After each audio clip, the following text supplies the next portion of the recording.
All right, sweet. We are in Blackwing Lair, and I'm on my Mutilate rogue. You can see here we're pretty well geared. The last item we need from Blackwing Lair is Venomous Totem to replace this Hand of Justice. That drops off the third boss, Broodlord Lash Lair. If it drops, I don't even know for sure if I would get it, because there's other people in the raid that need it also. Yeah, we got 6 pieces Bloodfang Core Forged. We got 3 pieces Zandalar set, Poussant Cape. Pretty good stuff here, rocking Dream Eater and Corehound Tooth with an Elemental Sharpening Stone in the offhand. Our talents look like this in Assassination and this in Combat. Right, and we're doing Black Trial, Blue Trial, and Bronze Trial. It's Blue Trial this week. And for those of you watching on YouTube, there will be timestamps to every single boss and, like, when Razorgore actually pops out. There'll be a timestamp for that, too. So if you want to skip ahead to something, be my guest. Right, but we have other news to discuss. Some news came out today about Season of Discovery Phase 6 with Ruins of Ahn'Qiraj, the small raid, and Temple of Ahn'Qiraj, the big raid. You know, it'll be a 10-person for the small one and a 20-person for the big one. You know, that was pretty expected. But they said that there will be a... What the hell is this? Variable reward system in AQ, where... Let's see, what was the exact phrasing of it? Hang on, let me see what the exact phrasing of it was. Players will need to decide how far they want to push their luck to earn the greatest reward with a new system. After each boss, they'll need to make a choice between cashing in their rewards or enabling more challenging mechanics and trying for better loot. You'll need to balance the risk and reward against each other, as too many deaths in the raid could mean your team earns nothing at all. So what that sounds like to me is that players will get punished for trying hard stuff and failing. And that's a immediate red flag to me that, like, this will cause a lot of gatekeeping in the raid. Of like, oh my god, I want to, you know, we want to get the maximum reward. We can't invite someone who doesn't already know what's going on. You know, you need full clear experience. You need to, you know, have your world buster. You need this, you need that, because we're not going to invite you if you're going to die a bunch of time and jeopardize our, you know, loot. Like in the other raids, Molten Core and Blackwing Lair, like, wiping didn't hurt you. You just tried again. But it sounds like, from what it says in this post, it sounds like trying and failing will hurt the raid's, you know, loot acquisition. And holy crap, that's going to lead to a lot of gatekeeping. It's going to be not good. And frankly, I'm not mad about it. I'm disappointed. I'm disappointed that the Classic team can't see how bad that would be. You know? It's... To me, it's so obvious that a system like that would be very bad. And we don't have, like, 100% of the details right now. I'm basing this off the, you know, the paragraph of text we have describing the system. And, you know, maybe it is different in a way that, you know, makes it not this. But, you know, from what I can read right now, I'm disappointed. Am I planning to get the scepter and the mount? Not really. I mean, if it's as hard to get as it was in Classic Era, that's just too much work. I just don't care enough. If it's made easier, which we don't know how much easier or if it's going to be made easier, then maybe.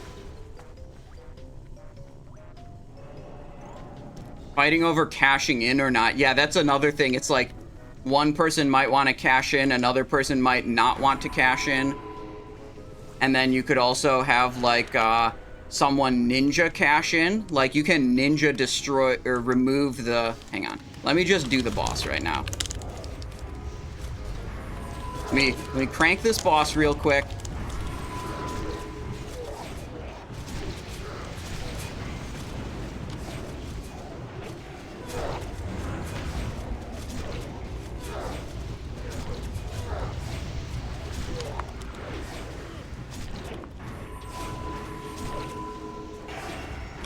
There we go.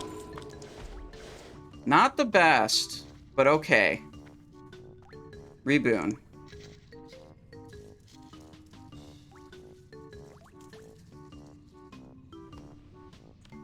Yeah, I had a little bit of time off the target right as it started, as the boss moved a little bit, so that hurt some damage output there for sure. Primeval gloves, tank / backstab off spec gear. 5, 4, 3, 2, 1. Alright, into Vaelestrasz. Right. What was I talking about before? Right. In Blackwing Lair, you can already have people grief the raid by, like, just going back and turning off a trial after the raid is started. Because then it's... Because you can't turn them back on and it kind of screws up the raid. Imagine if you were in AQ and, like, one person's unhappy, so they just go to wherever the NPC is and just say, we're cashing in right now. I'm unhappy with this raid. I'm going to cash in and grief the raid that didn't want to cash in, you know, at this point. Alright, we got a slightly different arrangement of gear.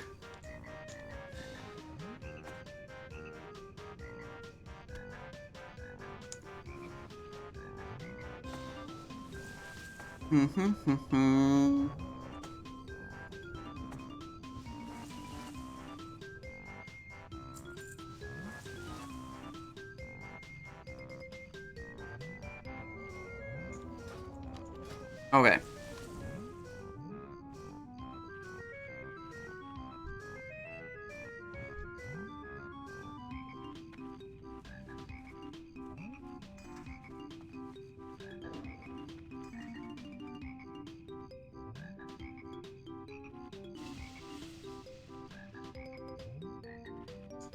Alright, well, we can unboon stuff and fix up our buffs as soon as we actually start this boss.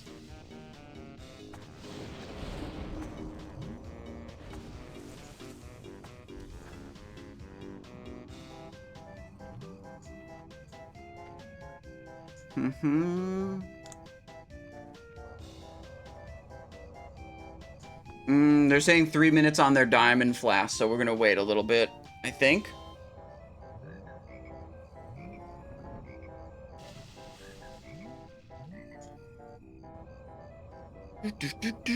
I was a little distracted on the Razorgore. We're gonna dial in and we're gonna blast on Vaelestrasz.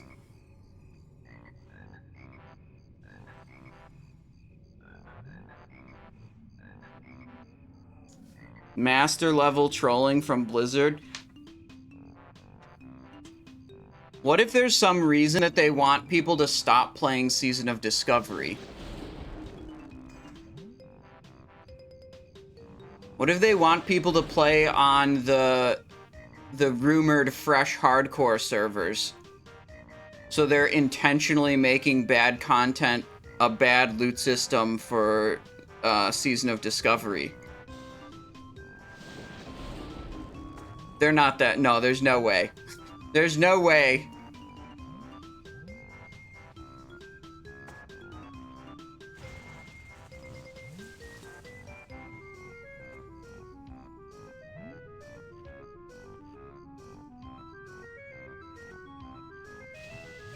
They want you to buy the $90 mount on retail? True. $90 mount on retail, that could be cool. What if I just spent $90 on an in-game mount in retail? That's like almost as stupid. Well, no, it's actually stupider than spending $90 on magic cards. Because you can never get your value back from buying the store mount in World of Warcraft.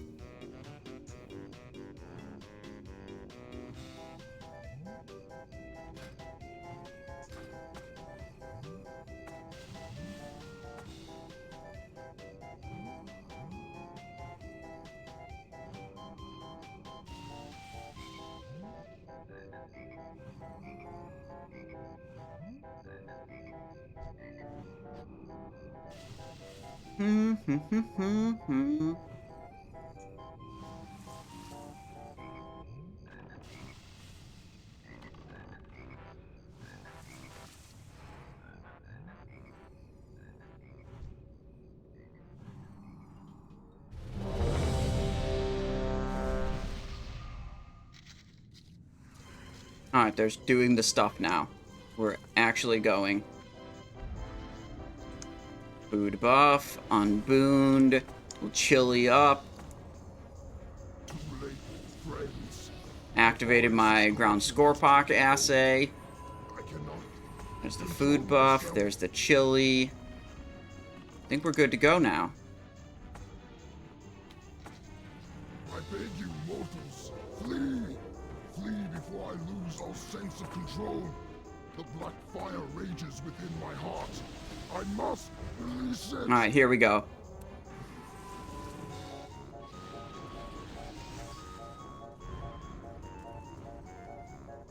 Flame! 8 seconds, 7 seconds. Destruction! We're gonna try to 5, Blade Flurry and Blood Fury. 2, 1.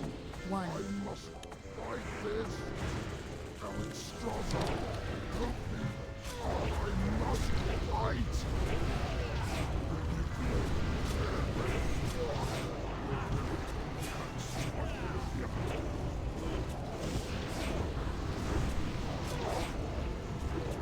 No! I did so many globals trying to get that Envenom off.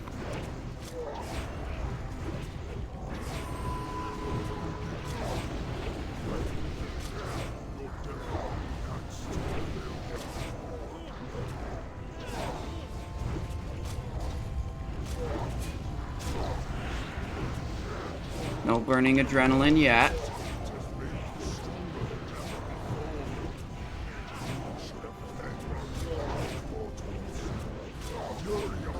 He dead.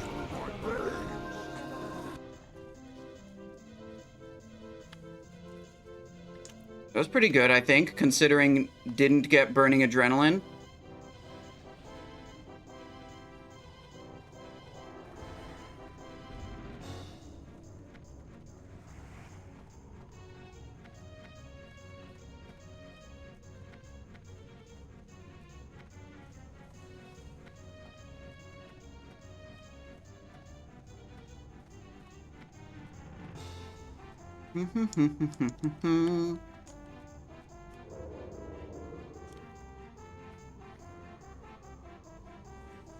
Oh, I learned something. If you just hug left in here, you can skip that pack on the right.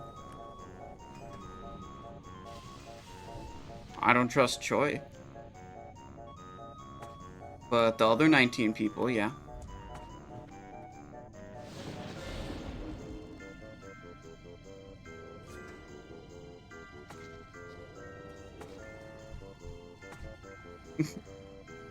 No flask. Ooh, good call. I forgot the flask. There we go. Thank you, Belt. Alright. Uh-oh, Willie is dead.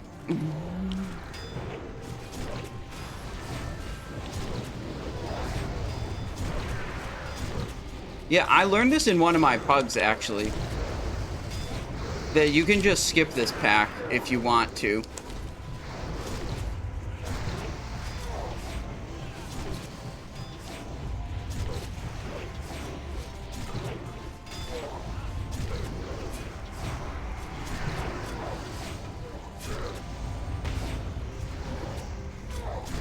Okay. Protection potion.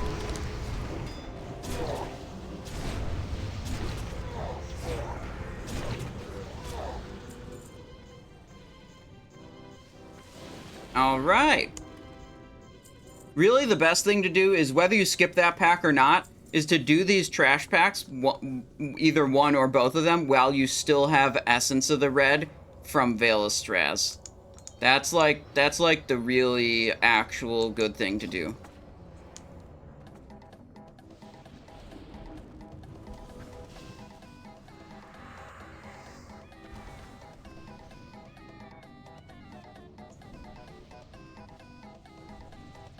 Alright, how many stacks of burning adrenaline did Willie have? That's the question. Okay. I didn't have any burning adrenaline, and I got number 5, okay. I just assume everyone above me had burning adrenaline.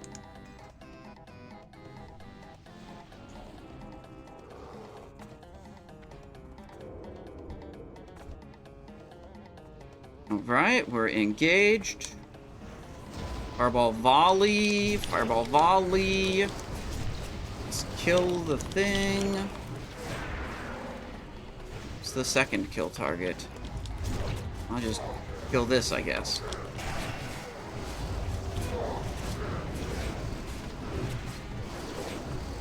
Threat too high. Go over here.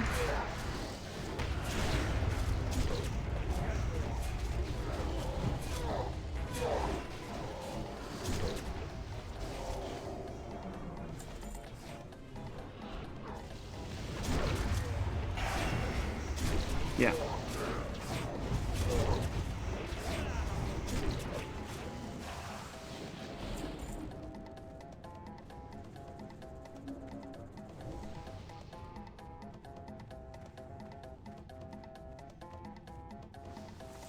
Alright, we need Pilcher's Cowl for the suppression room. Enter stealth. What are we doing? We lost Willy. Still has his boon. It's good. We're going into third boss, which is the Venomous Totem boss. Oh, there's... Okay. Hold on. We need to not get close to these Hatchers, because the Hatchers have, like, pulsing fire damage, and I have no idea when the raid's gonna pull each of the Hatchers. So, like, see, like, this guy's looking to make the pull. See, look, BNE got burned. The Growing Flames debuff. Because it got pulled, like, on top of him. He's gonna get burned again by that one.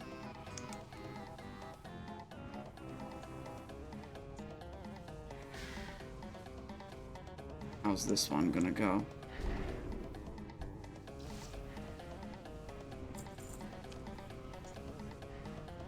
I'm gonna try to get...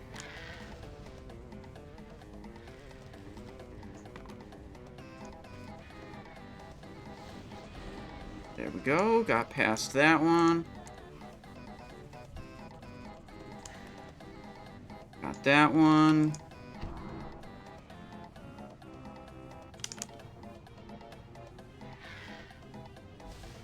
Alright. They're at 12 stacks of debuff. 11, 10. Uh-oh. I'm kind of cornered by this one. Nope. Okay, they pulled it. We're good. Okay, nice, nice, nice. Man, I got Venomous Totem on 2 of my 3 rogues, but not on my Mutilate rogue, which is the only one that actually really wants it. I mean, the Saber Slash rogue is the same as the tank rogue. I usually tank on him, so Venomous Totem isn't good there, but I mean, it is good on Saber Slash rogue. I'm just usually not DPSing on that rogue.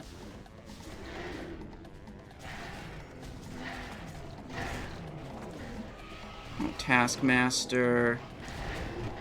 Okay, so they pulled some orcs. Those are fine to stuff past, no problem. We can go here.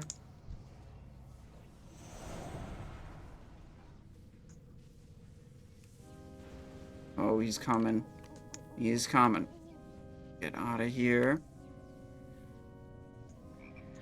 Okay, disarm this one. No, there's a Hatcher over there. Just let him deal with that. I can... Oh, other rogue is there. BNE is over there. Okay, okay, okay. No problem. Go to the left. Because the mob's pulled on the right. That guy's pulled also. Back off a little bit. Back in. Got it. 2 more Hatchers. Then it's Broodlord time.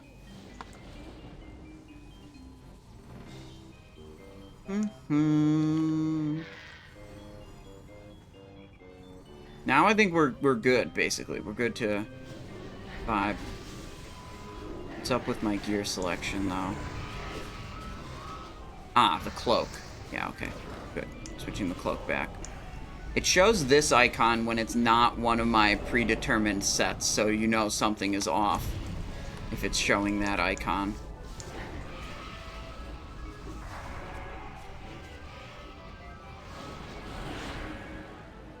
All right, a little bit of fire protection. A little bit of... What else we need? 8. We need this. Food buff. We'll unboon soon. Ah, Lord Beerus, hello!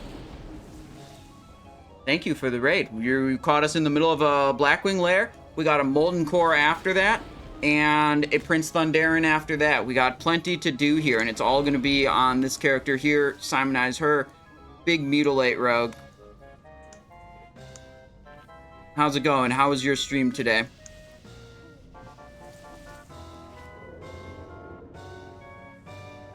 Really enjoy Mutilate more than Backstab? Yeah, I like my Mutilate Rogue, and I like my Assassination Backstab Rogue. Combat Backstab just has too many things to keep track of.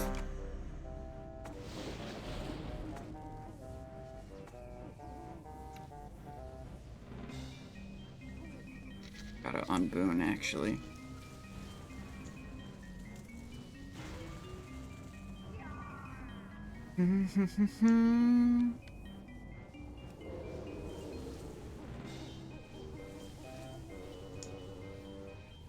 Okay.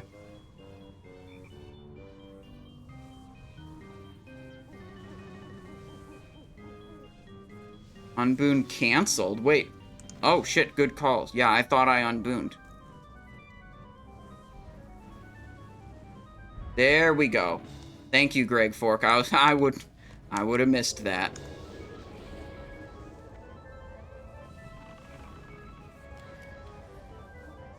Raid is CV, Crystal Veil, Prince Thunderen.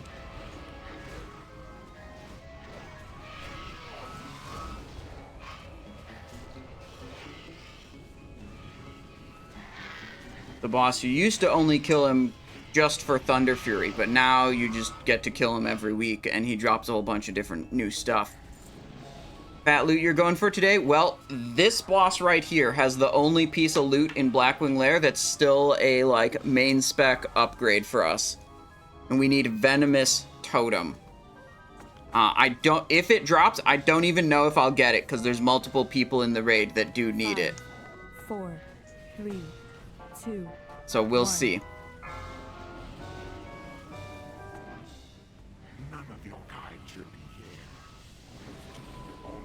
Okay, boss is coming in. He does some bullshit. Waiting. What's he waiting for?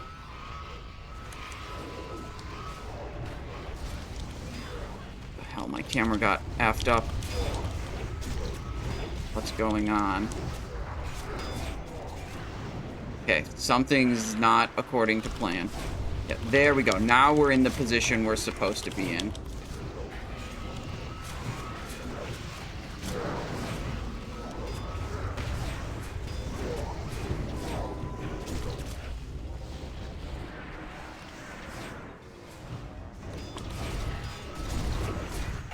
No!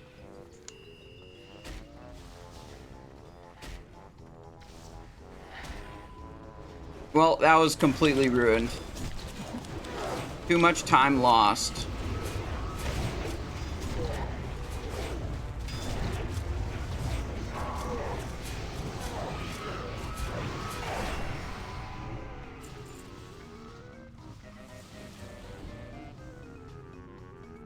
No venomous totems still. Yeah, so the opener was not really very good. It didn't get positioned where it was supposed to be very quickly. And then the other problem was when he gets to 50%, he does the teleport.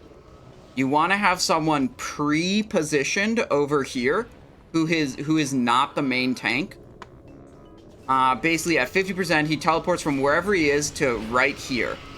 And then he's immobile until any player goes into melee range of him. So ideally, you have someone already on that spot. So the very moment he teleports, he loses his immobilize and just walks directly back to the tank. But we did not have the person in position prior to the teleport.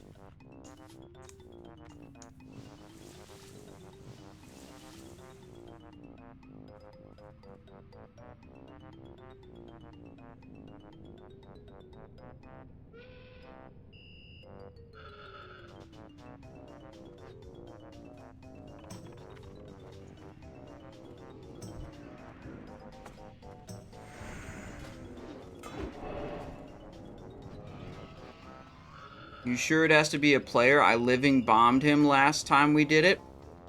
I don't know for sure. But that's my best understanding of it.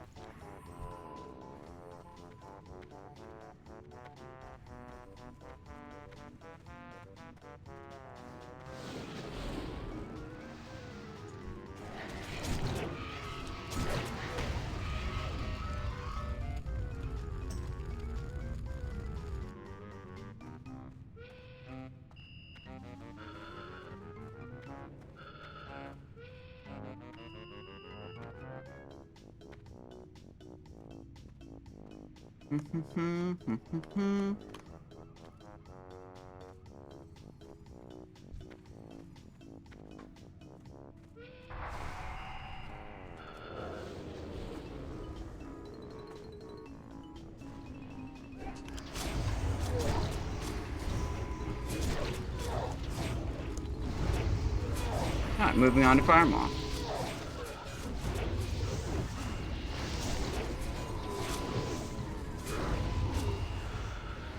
Couple more trash packs. I'm gonna hit a nature potion right now.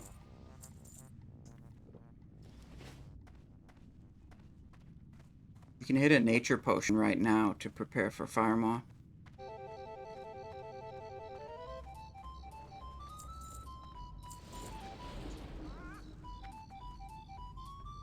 Refresh this thing. Refresh this thing. What the? Hang on. Zeus is dead.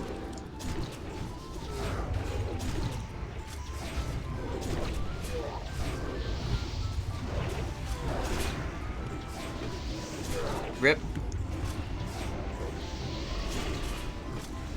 Firemaw. Fire resist for Firemaw. Yes. Oopsies. Forgot about this pack having the Spellbinder in it.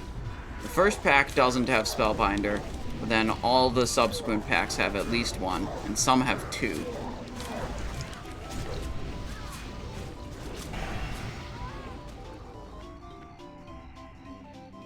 So this guy was like off in a corner somewhere for I'm not sure what reason, but then he got the blue debuff, and he was like too far away from anyone to stack on him.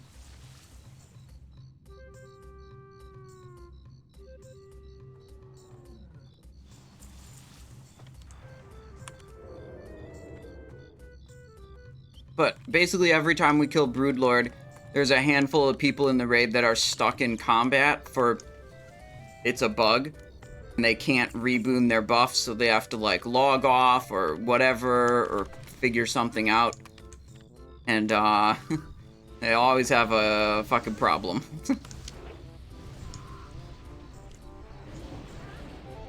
There we go. Here's the Spellbinder.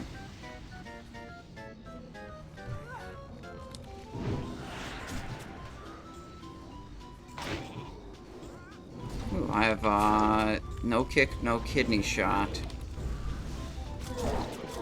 Okay, now I have kick. Alright, there we go. Kidney coming up in 8, kick coming up in 5.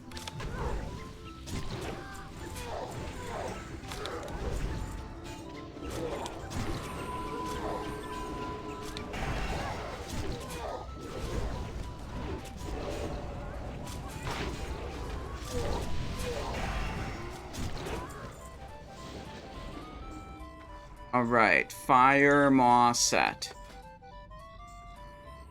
Night Slayer cover with fire resistance. Cover, gloves, pants.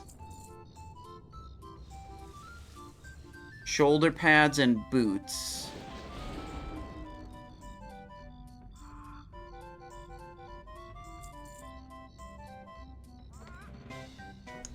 There we go. Okay. Redo some food buff and chili.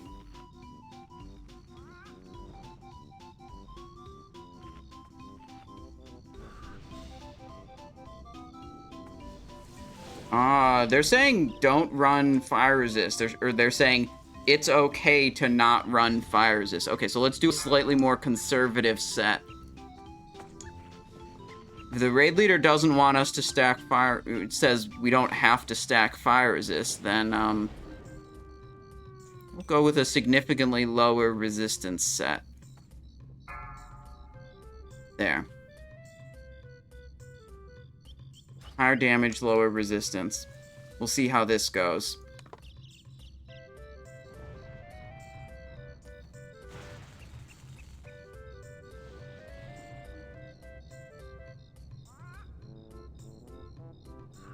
Mm-hmm.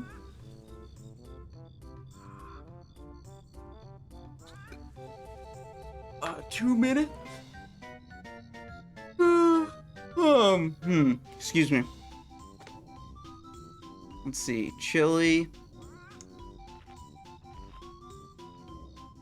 And then we'll unboon the buffs right before we pull. Use Juju Ember for a little more fire resistance.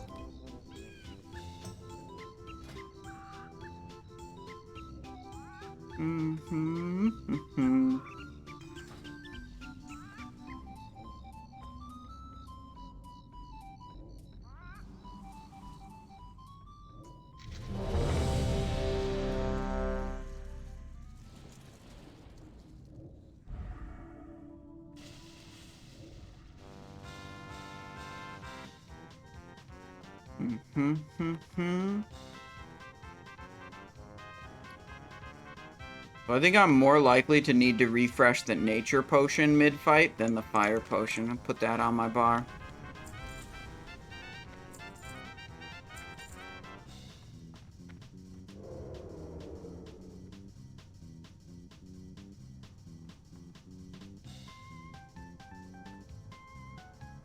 If you're gonna throw totems, probably only throw one totem so he doesn't sit there killing like 4 different totems before he runs over.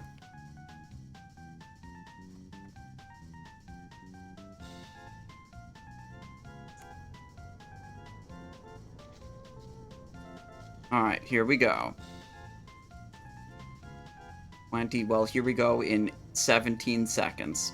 This guy's always super scuffed. They fucked up the code on, like, how to pull this guy. And, like, put a totem next to him, put a hunter pet next to him. He just, like, pulls without pressing the switches. It's, like, 2, 1. really ridiculous.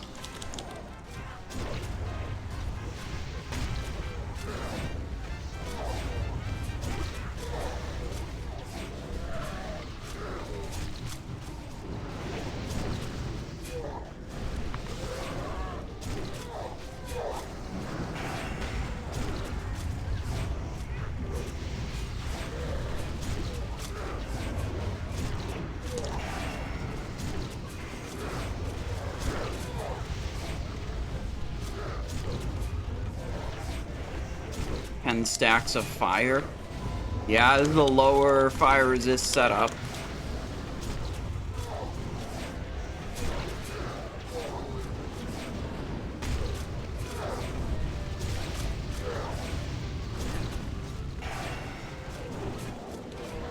.3. We were actually at the top of the meter. Holy shit. Okay. That was pretty good, actually. Look at that. That was kind of a lot of DPS.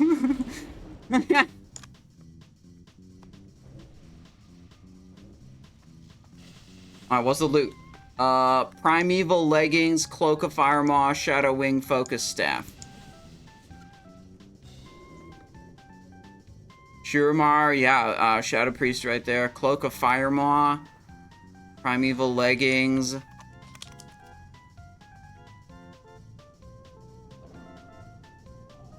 Just roll off spec on that. Let's see. We put the buffs back in the bottle. Go back to the regular DPS set. Alright, sweet. Silent Storm says, first off, thank you for the Discord and wealth of info. I'm looking at the Discord daily. Question, why do you find assassination backstab easier than combat? Because there's less things to keep track of.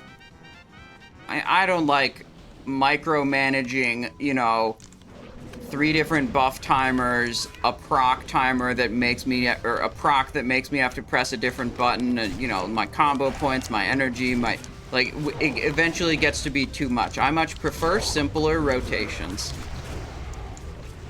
And in combat, I have to keep track of and manually refresh both Slice and Dice and Rupture. Sometimes cast Crimson Tempest when it's appropriate. And... Right. So there's like 2 more abilities I have to keep track of on top of all the other stuff. And like, I don't play Classic WoW for it to be hard. I play it for it to be chill and relaxing. In Assassination, I play Cut to the Chase. I put Slice and Dice up once. I don't have to think about it again. I don't use bleeds. Don't have to monitor a Rupture timer.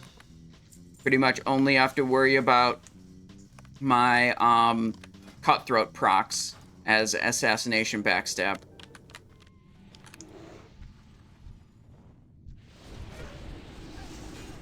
Where is it? Trying to find... There it is.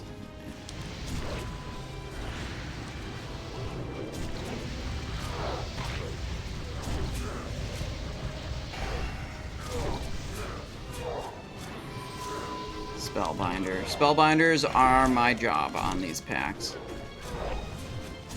Just interrupt those flame strikes they can cast, which he's just choosing not to do. Go. What's the color of the week? It's blue this week. Pretty easy one to do. We usually do blue just because it's one of the easiest of the 5. So when it's the weekly, all good.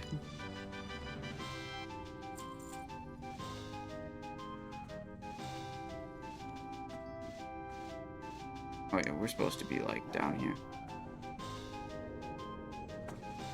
Not losing people on the goblin pulls? Well, positioning carefully.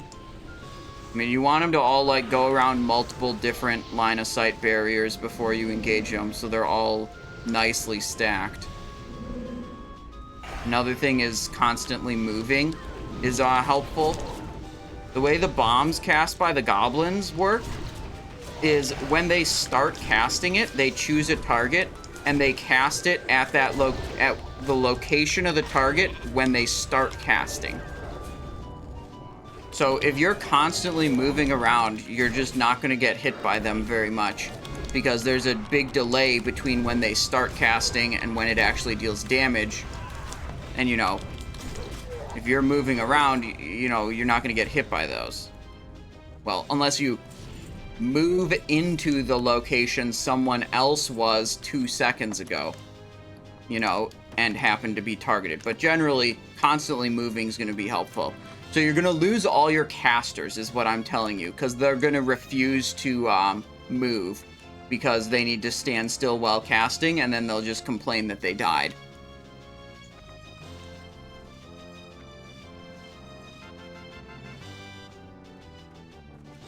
So you see, like, the mobs are all the way up there, but we pulled them around this line-of-sight barrier, this line-of-sight barrier, and we fight them all the way down at this third line-of-sight barrier.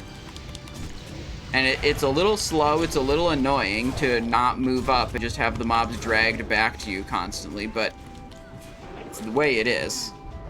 You know, it helps it be controlled.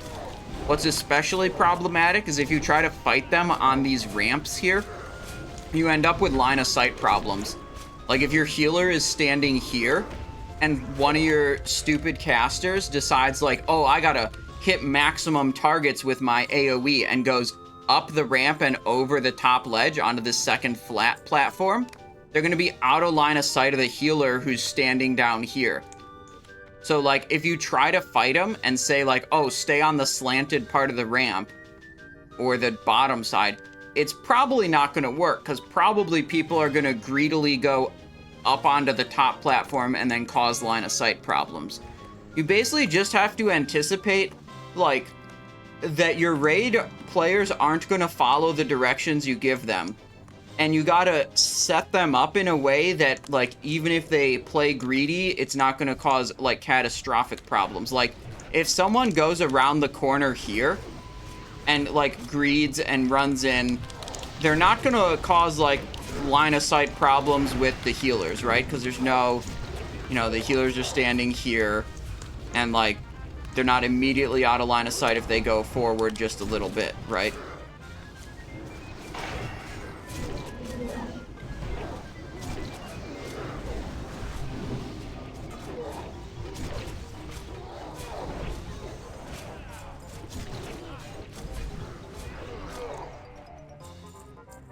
All right.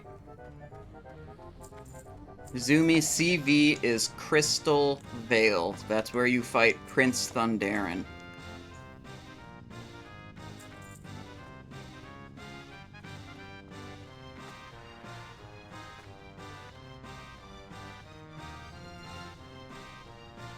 Alright, what do we got? 3 Wyrm Guards.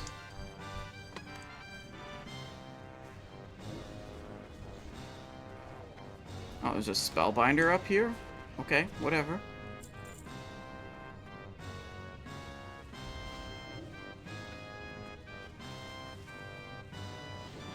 I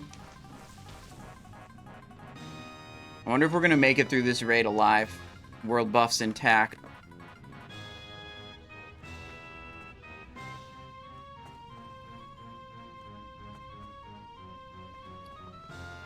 Not if you want a FAP.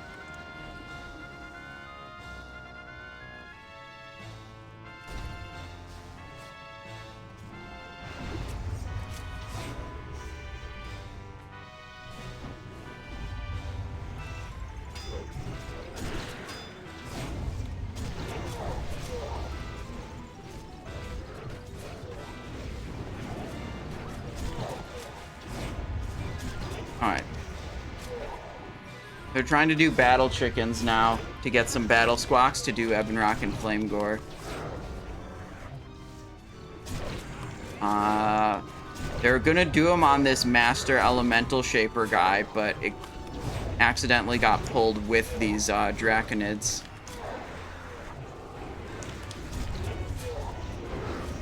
Stunned again.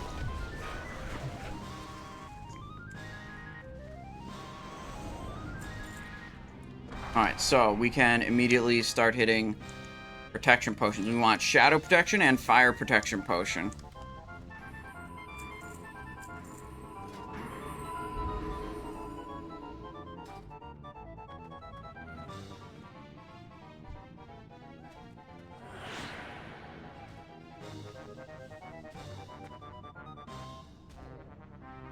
What's going on? They're saying cannot be charmed. They're trying to mind control it so we can drop combat. Huh. That was weird. Alright, so we swapped Cloak.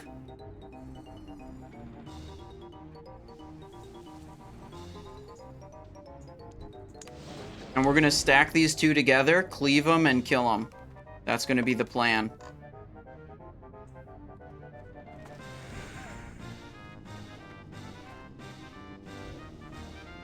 Okay, mind controlled again.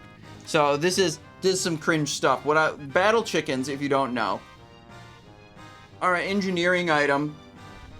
Summons a little robot chicken and it attacks dudes, and it's a chance when it hits an enemy for it to cast an ability called Battle Squawk. And if it does that, it gives everyone in your party, not the whole raid, just the 5 people in your party or your group. It says group here.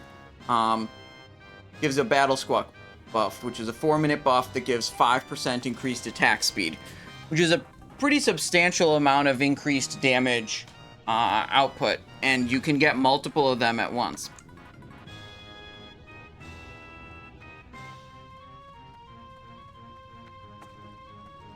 No, I mean, yeah, you can mind control it to do that, but what they're doing is they're trying to drop combat in order to do chickens.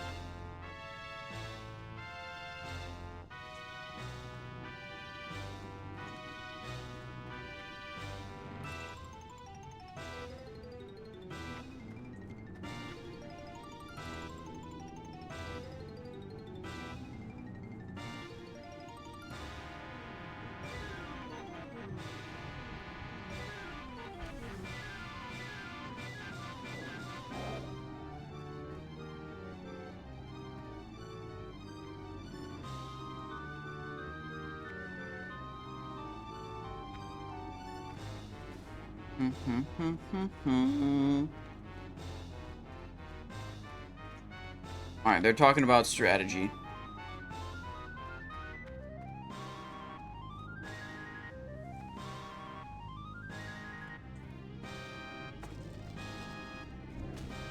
We keep mind controlling it. I wonder if it's gonna get, like, diminishing returns or something. Alright, we got shadow protection, we got fire protection potion.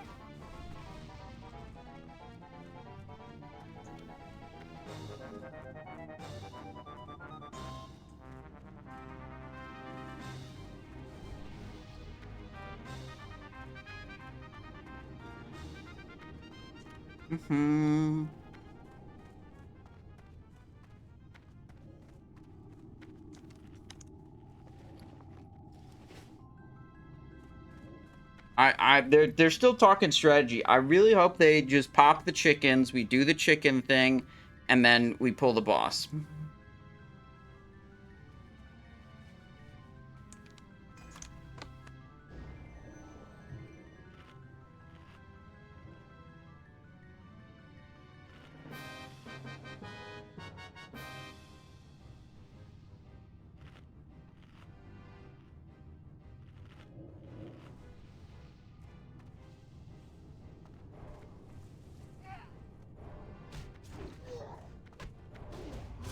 Alright, so we're letting the chickens hit the mob in hopes that it does a battle squawk.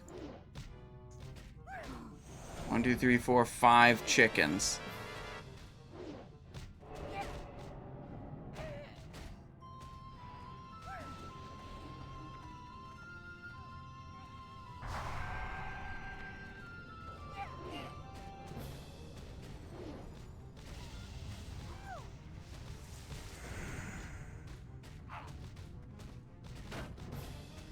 Group 1 has 2 squawks. Group 2 has no squawks. I don't know how many of the chickens are Group 2 chickens and how many are Group 1. But, yeah. This is what, dealing the most damage you possibly can looks like in classic WoW.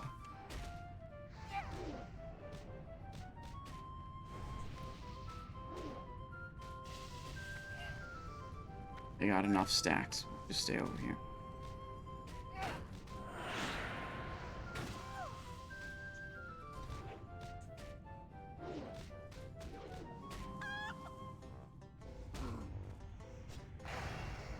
Alright, unboom the world buffs. We got 0 battle squawks. Looks like 2 battle squawks in group 1.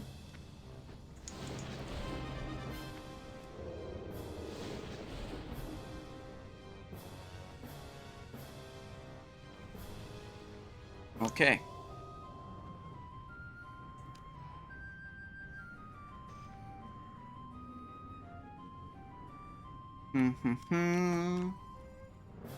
Nah, dude, we just have to get lucky with above average Envenom crits. Okay, we can still crank. 5, 4, 3, 2, 1.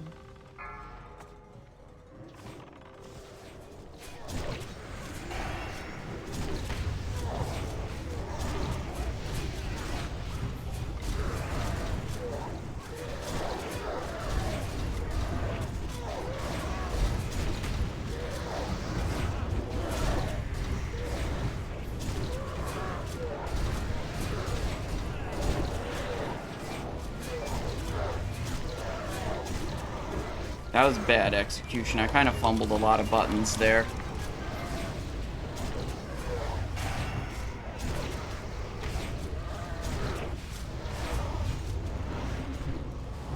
Why can't I was spamming my snowball macro and it didn't do anything. Huh. Why didn't it do anything?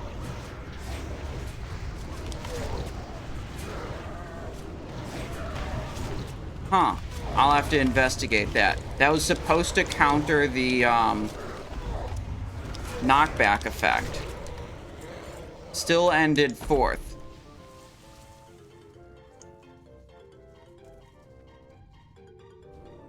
No, it's the macro. Use @player snowball. That's what it should have done.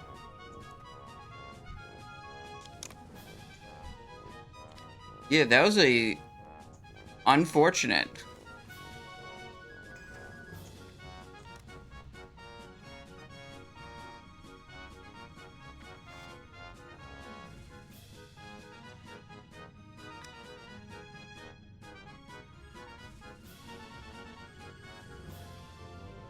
Off spec. There we go. Yeah, I don't know what happened. I will have to look at the VOD really carefully to see exactly. I know I was pressing the button, and it should have shown up on my button presses here.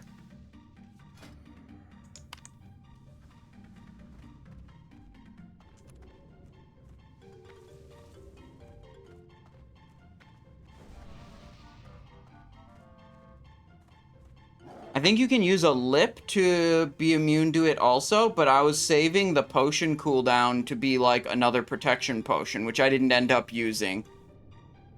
So, hindsight, probably just go for lip next time. Because it looked like we didn't need it.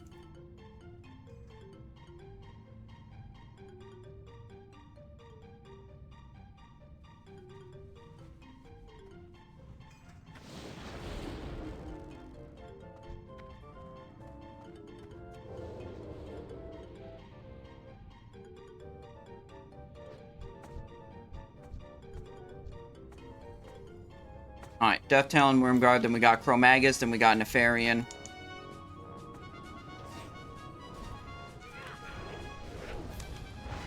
Stunned.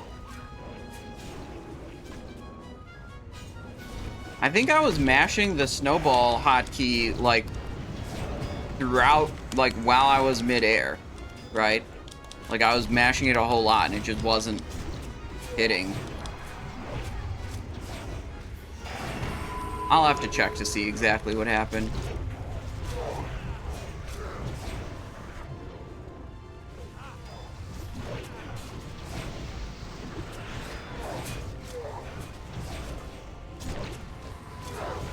There we go. Alright. Frost potion.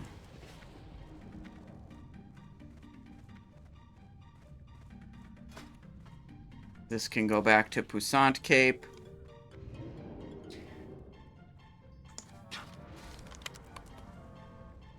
We need...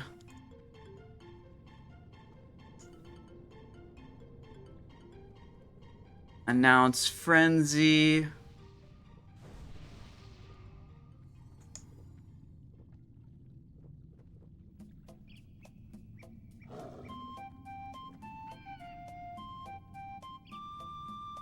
Warning when Chromaggus casts Breath. Vulnerability cooldown. Okay.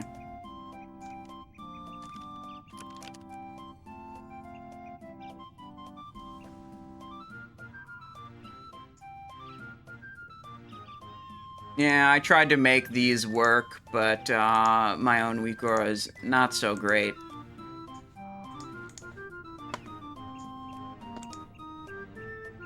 Okay.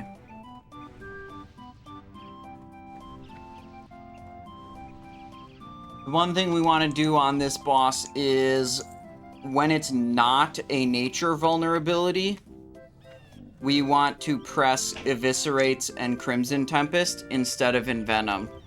Because Envenom's extremely weak when it's not nature vulnerability. Honestly, Mutilate's like the best spec to be if you roll a bunch of nature vulnerabilities, and it's like the worst spec to be if you don't get a bunch of nature vulnerabilities, because Mutilate does a bunch of nature damage, the most nature damage of all the rogue builds. Oh, people doing all these costumes on me.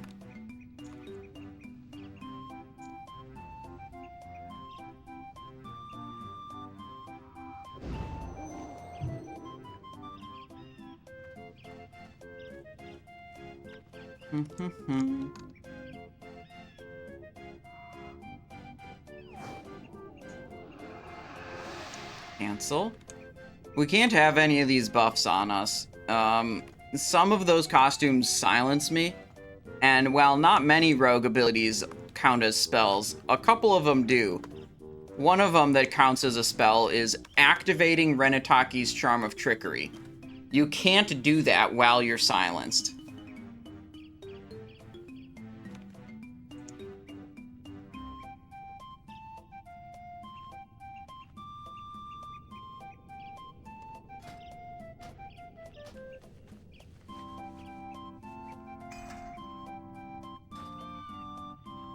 Right.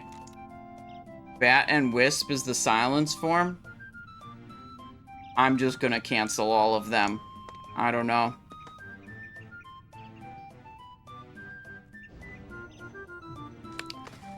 Should we do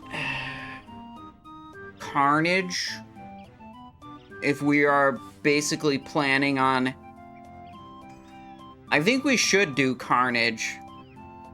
Because we're basically assuming that we're not gonna be envenoming very much. And we're gonna be casting Crimsons anyways. Sure, let's try it.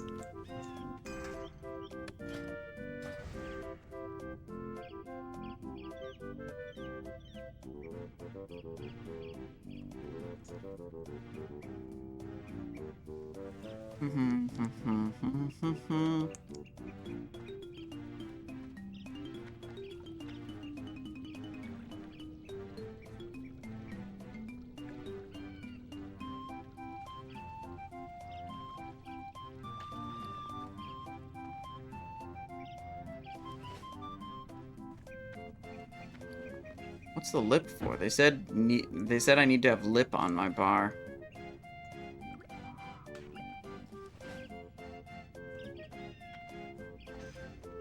Maybe it's because they just assume the casters will pull threat and aren't reading their threat meter. That could be why they think we need lip.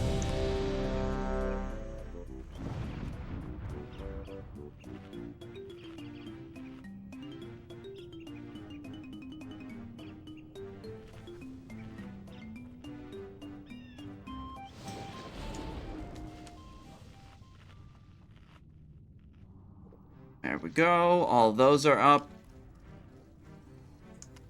Unbooning.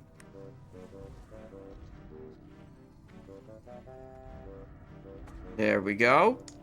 All the world buffs out.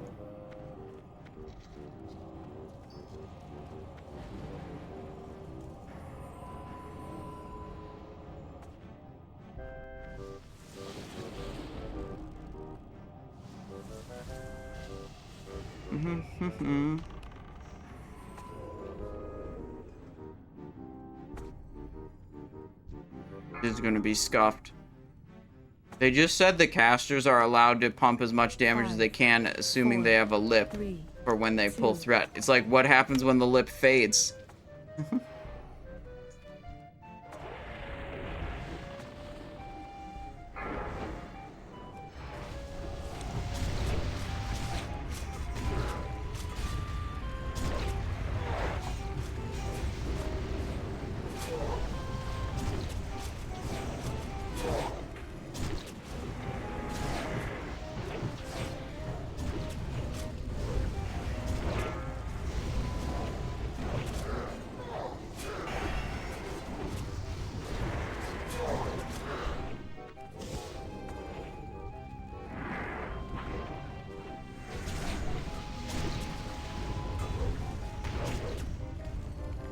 Getting hit by that one. Okay, just one of them. Okay. Corrosive.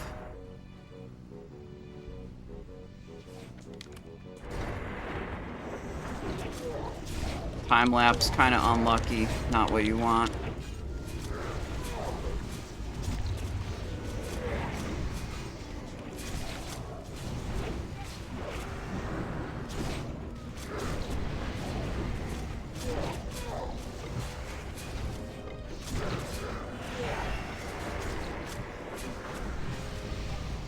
So many dodged abilities.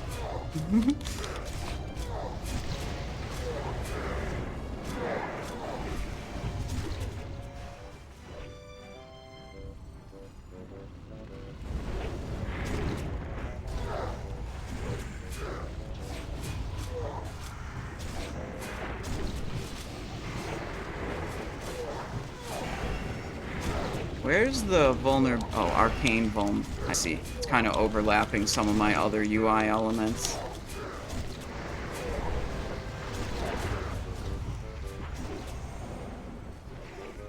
There we go.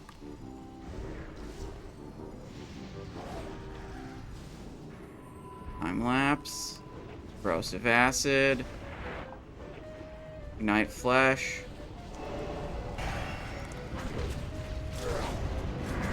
That's a was a regular frostburn. Was not expecting that. We got giga attack speed slow on me now.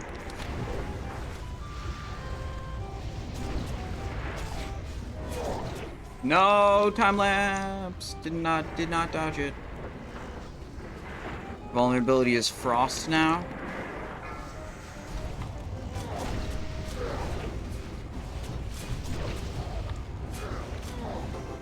Yeah.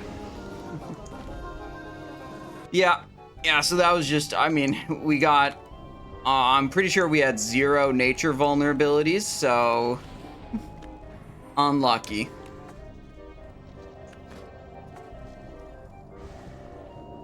And also we had time lapse, which is not lucky.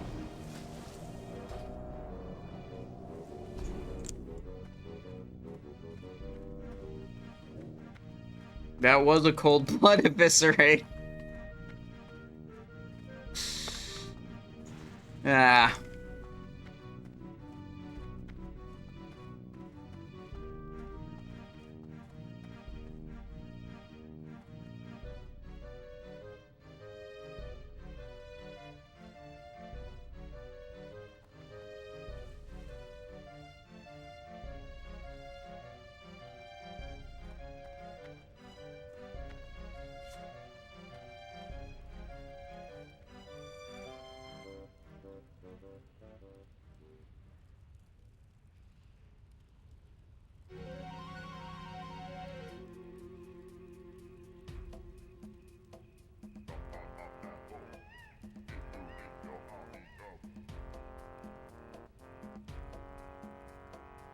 All right, the goal is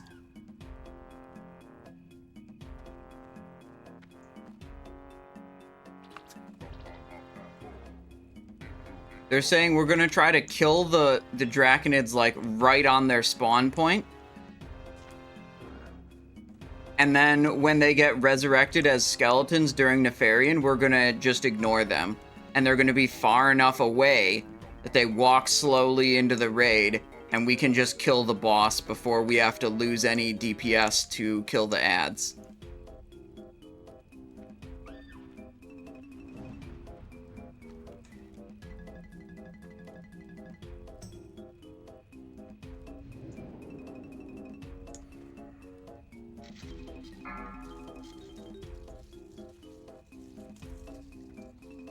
Five, 4, 3, 2, 1. Alright, redo the food buff.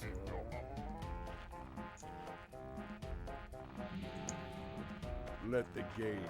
And this buff. Here we go.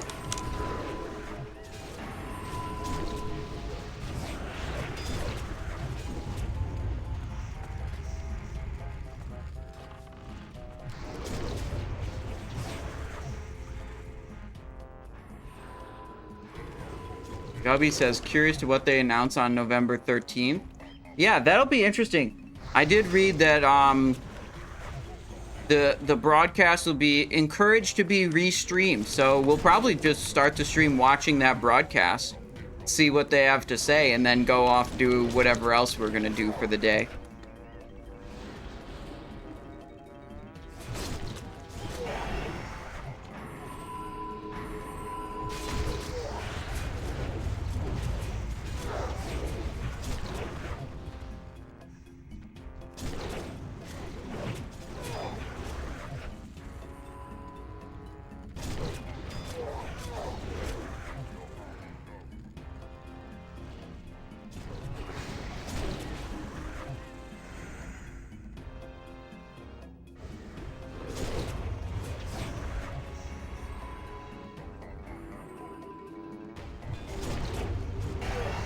Okay.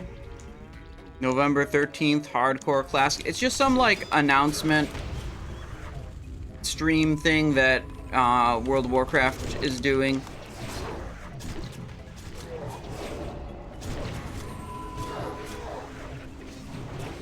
So there'll probably be all kinds of different news, I would guess. The mortals' courage begins to wane. Now, let's see how they contend with the true Lord of Blackroc's Spire. Burn, you wretches! Burn!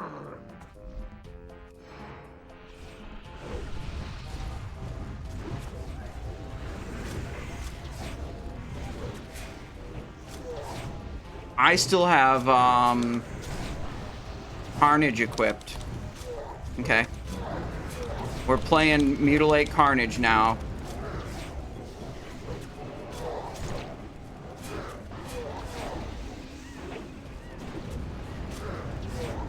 Forgot to change it from Chromaggus.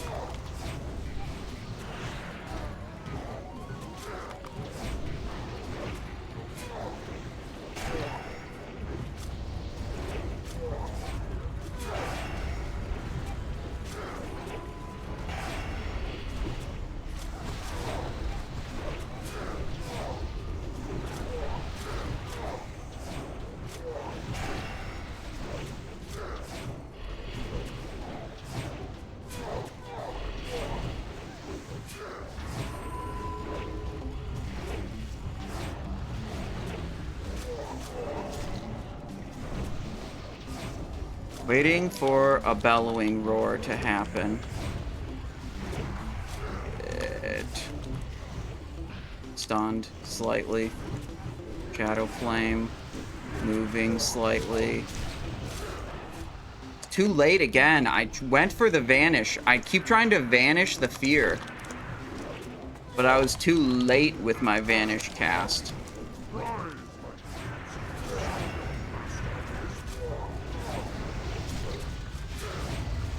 Going over here.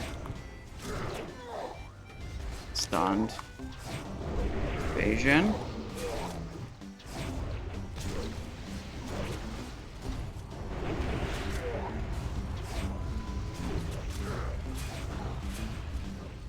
Yeah, boss is dead. Alright. Prestors, Primeval Gloves, Ashkandi, Robe, Head. Alright, slight error there. Didn't mean to be using Carnage for that, but...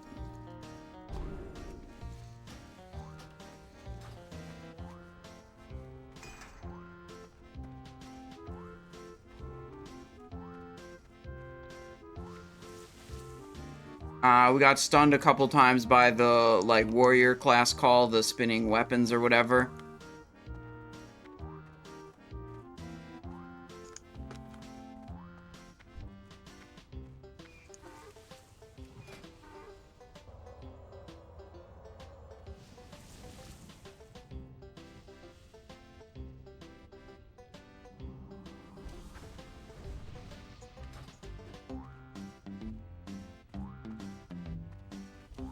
Oh wait, we're going directly into Molten Core now. They're saying they're bringing the Blackwing Lair loot into Molten Core. I bet if they distributed the Blackwing Lair loot, some people would be like, nah, I don't need to do Molten Core, and they would leave. This is smart to do the Blackwing Lair loot after the first boss of Molten Core.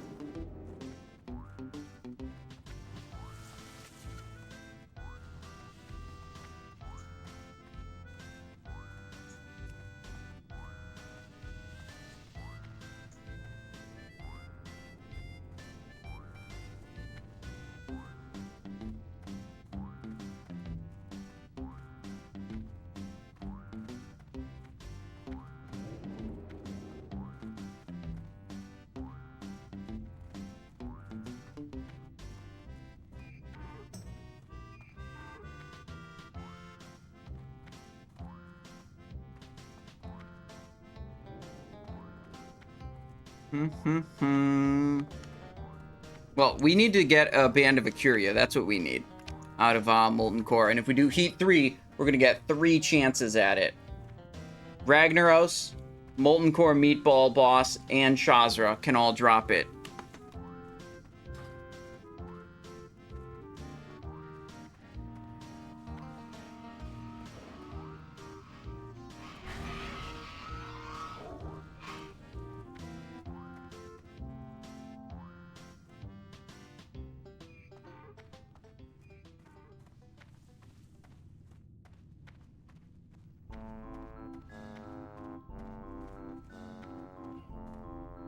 Heat 3. We got a big resistance gear set.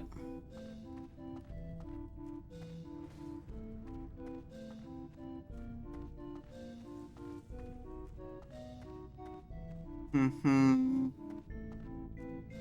201. Oh shit, do I need more than this? Yeah, I need the thick Corehound boots. There we go, 226.